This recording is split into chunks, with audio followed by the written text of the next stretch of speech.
రేపు మనకు సోమవారం అలానే కాకుండా ఏకాదశి కూడా కలిసొచ్చింది. ఇది వేసి దీపం పెడితే చాలండి మీ జీవితం మారిపోతుంది. అలానే కాకుండా మీరు కుబేరులాగా కూడా మారిపోతారనమాట. ఎందుకంటే రేపు సోమవారం ఏకాదశి రావటం చాలా విశేషం కాబట్టి ఈ రోజున ఉదయాన్నే లేచి శుచిగా స్నాన కార్యక్రమాలు చేసుకోండి. ఇంటిని వాకిలినంతా కూడా శుభ్రం చేసుకోండి.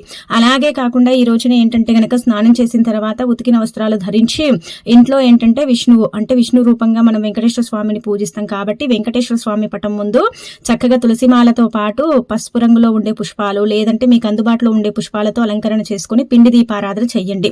పిండి దీపం చేస్తే చాలా మంచిదండి. ఈ రోజు పిండి దీపం పెట్టడం వల్ల ఏంటంటే మీరు కోరుకున్న కోరికలన్నీ కూడా తీరిపోతాయన్నమాట. మీరు కుబేరులాగా కూడా మారిపోతారని చెప్పొచ్చు. కాబట్టి పిండి దీపారాధన చెయ్యండి. పిండి దీపం పెట్టిన తర్వాత ఏంటంటే గనక ఒక యాలక్కాయని తీసుకొని చేతిలో పట్టుకొని సంకల్పం చెప్పుకోండి. అంటే మీరు ఏదైతే కోరుకుంటారో మీ జీవితంలో ఉండే నష్టాలు కష్టాల గురించి చెప్పుకోండి.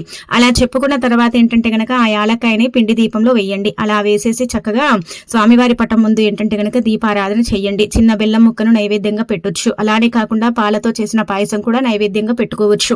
ఇలా ధూప నైవేద్యాలతో ఏంటంటే గనక వెంకటేశ్వర స్వామిని పూజిస్తే మంచి చేకూరుతుంది. మన జీవితంలో ఉండే ఇబ్బందులు పోతాయి. మన కోరికలు కూడా తీరిపోయి మనం కుబేరులాగా మారిపోతాం అనమాట. ఇక అలానే కాకుండా ఈ రోజున ఏంటంటే గనక గుర్తు పెట్టుకోండి, ఇంట్లో బెండకాయ కూరని తినకండి.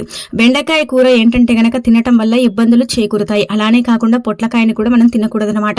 ఇవేంటంటే మన జీవితంలోకి మనకు కష్టాలను తెచ్చిపెట్టే వంటలనమాట అండి. కాబట్టి ఈరోజు ఈ రెండింటిని అవాయిడ్ చేయండి. పొట్లకాయనైతే అసలు కోసి వండకూడదు, వండి తినకూడదనమాట. దానివల్ల మనకు కష్టాలు వస్తాయని శాస్త్రం చెబుతుంది.